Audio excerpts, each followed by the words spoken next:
Oh, say, listen.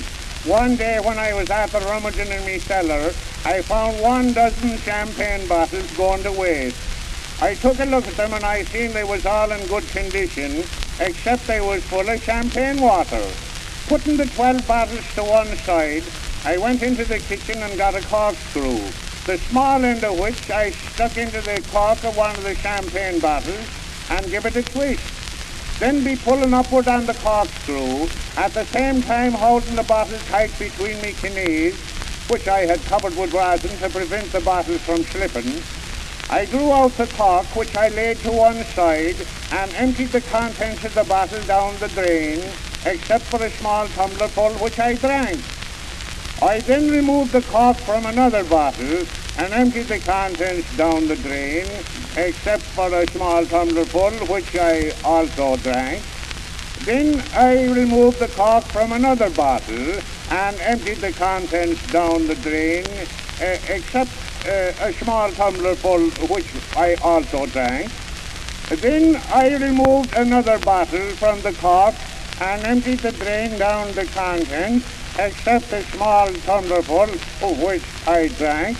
And then I removed another drain from the contents and emptied the cork down the tumbler full, except a bottle, which I drank. And I then bottled another small remove from the tumbler, except a small corkful, which I drained and contents the drank down the bottle. And, well, anyhow, I done it all of them 12 bottles. Now them bottles was all empty, and I steadied the house with one hand and counted the bottles with the other. There was 28 left out of the dozen. Then I got me scrubbing brush and a pail of water to clean the bottles. But to me surprise, I found I could not get the brush into the neck of the bottle. So I therefore turned the 28 bottles wrong side out, scrubbed them well and turned them right side out again, you understand. Well, sir, by this time the house was revolving rapid. So I sat on the floor and counted the bottles as they went by. There was then exactly 64 of them. I clumped to the kitchen table and produced out of the drawer the can opener, on the hind legs of which was a glass cutter. I then sneaked back carefully to the bottles and seated myself in the middle of them, and them going around me continuous. By pretending indifference and springing at them when they were off their guard, I managed to grab them one at a time.